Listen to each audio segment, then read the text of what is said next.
There's a phenomenal scene in The Larry Sanders Show where Hank Kingsley asks for the reasons why he wouldn't make a good talk show host. The producer Artie relents, walks around to the couch, throws out his arms and says, "Where the heck do I start?" And obviously a lot more colorful language if you know The Larry Sanders Show. That's exactly how I feel about reasons why you'd upgrade from a Pixel 7a to a Pixel 10a. There are three big ones we're going to talk about. We'll bring the camera around and take a look at them now.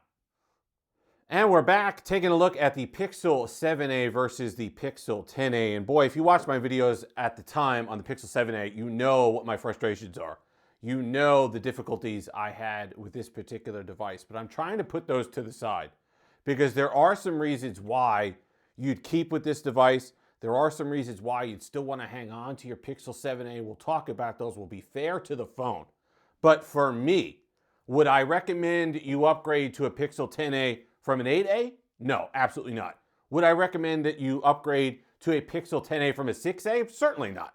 You're basically getting the same design, a lot of the same performance, and you'll have a lot of the same features trickle down eventually.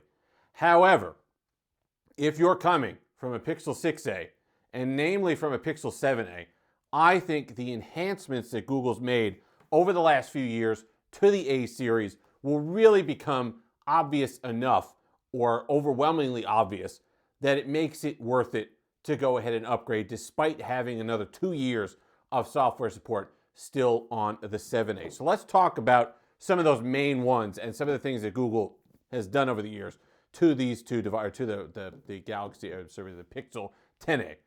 Namely, the display, right? The 7a was the last year that the Pixel A series did not have the Actua panels, and even though it's not the Super Actua display that you get on the Pixel 10 Pro XL, it's still a night and day difference. This is at a similar, brightness. You can see here, I have them both the same. I have never, but before the Actua panels, I always had to have my Pixels, even indoors, at 100% brightness in order for me to enjoy the screen. I have not had that issue since. This is bright, this is vibrant. The Actua panels are gorgeous. They made it even brighter this year for the Pixel 10a. You're really going to notice a huge difference there. Using the device outside, it's a lot easier to read. It's just a much more enjoyable viewing experience, gaming experience. Everything that you do with the display, which you use 100% of the time you're using the phone, is going to be better on the Pixel 10a. Enough so that I would recommend upgrading to the newer device. Other thing is performance.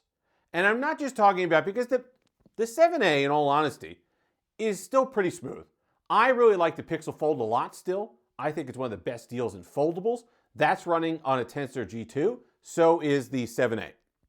My thing with performance isn't necessarily that you're not going to be able to run kind of your day-to-day stuff, right? You can get away with Instagram, Facebook. 90% of the things you're going to want to run are going to run just fine on the Pixel 7a. My thing at this point is the thermals.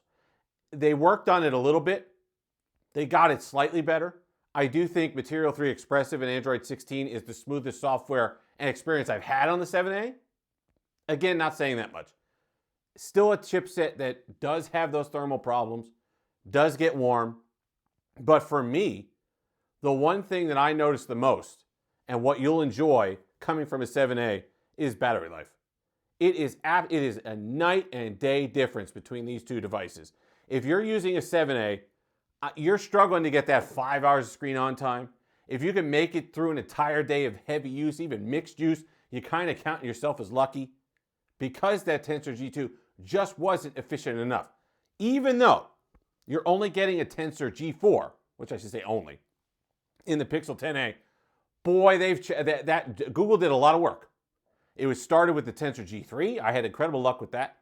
Tensor G4 takes it one step further.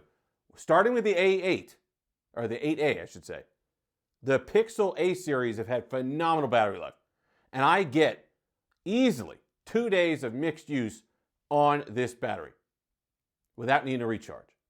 So, because the G4 is more, it keeps its thermals in check, it doesn't overheat. A cooler chipset is a more efficient chipset. It's just going to be a better battery experience on the 10a. So if you find yourself with that battery anxiety, I was just sitting here literally just getting ready to do this video, and we've already ticked off 3% in the time that I was using it, just trying to get stuff together, making sure all the notifications were off, just to do this video. So you can see what's going on there. I don't have that over here on the Pixel 10a. Now, slightly faster charging, but again, the charging speeds, the wire charging speeds are not anything you're going to want to write home about, even still on a 10a. But it's better, it's slightly faster, and you're going to be charging less often, because if you forget at night, if you have that thing where you didn't plug it in or you didn't seat it right or something like that, whatever happens to be, you didn't quite get it right on the whatever.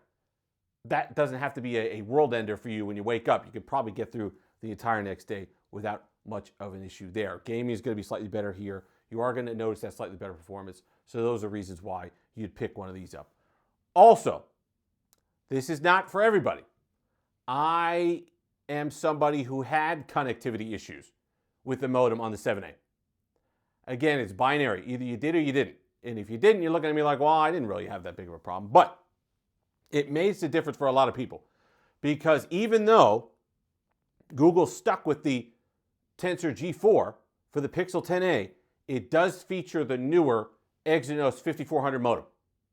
And again, I did not have issues on my 8A or my 9A with the Exynos 5300, but boy, did I have problems over here with the Pixel 7a.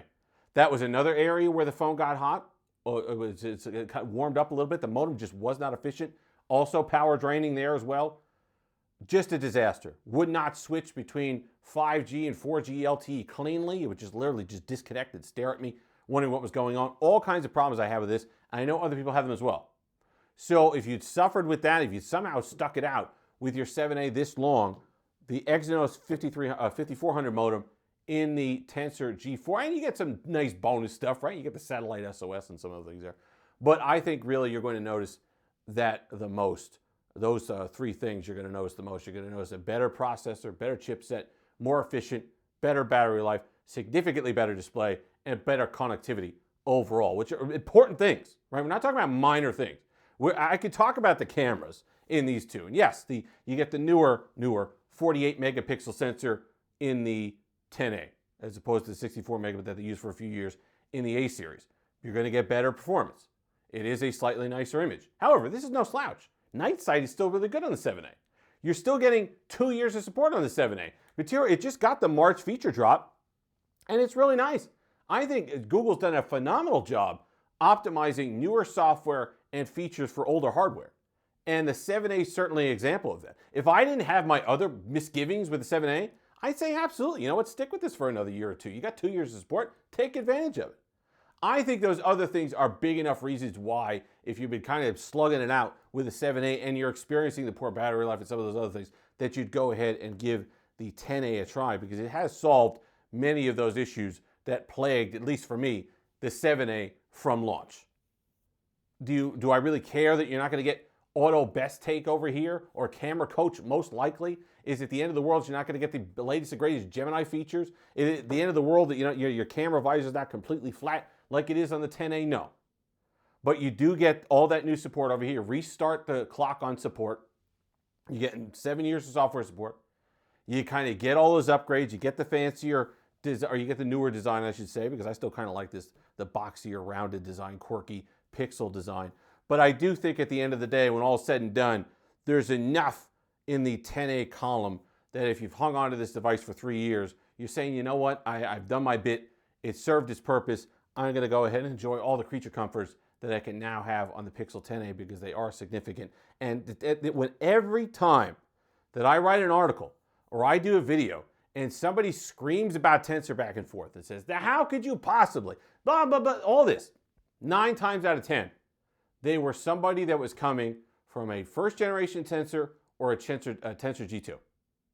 And you know what? You were legitimately burned by those chipsets. Google just couldn't rein those in enough to make them efficient and have good battery life and all the rest of it. So you have every right to hold that grudge till the end of time. But I have to review what's put in front of my face. And in front of my face is a pretty darn good phone that, to me, is going to be pound for pound again the best deal on a new phone that you could get for around $500. If you've made it this far, like, comment, subscribe, all that fun stuff. Until next time, have a delicious day.